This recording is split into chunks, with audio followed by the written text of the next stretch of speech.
রাঙামাটি বাংলাদেশের পার্বত্য চট্টগ্রাম অঞ্চলের একটি সুন্দর পাহাড়ি শহর। চারদিকে পাহাড়, গভীর বন আর মাঝখানে বিশাল কাপ্তাই হ্রদ। সব মিলিয়ে রাঙামাটি যেন প্রকৃতির আঁকা একটি ছবি। অনেক আগে এই পাহাড়ে বসবাস করত বিভিন্ন আদিবাসী সম্প্রদায়।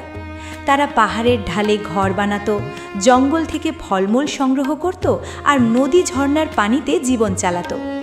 কাপ্তাই হ্রদ তৈরি হওয়ার পর রাঙামাটির চেহারা বদলে যায়। জল আর পাহাড় একসঙ্গে মিশে এক নতুন সৌন্দর্যের জন্ম দেয়। লোককথায় বলা হয়, পাহাড় এখানে কথা বলে নীরব ভাষায়। রাঙামাটির মানুষ প্রকৃতির সঙ্গে তাল মিলিয়ে চলতে শিখেছে। আজও নৌকায় ভেসে চলা, পাহাড়ি পথে হাঁটা আর সূর্যাস্ত দেখা এখানে জীবনের অংশ।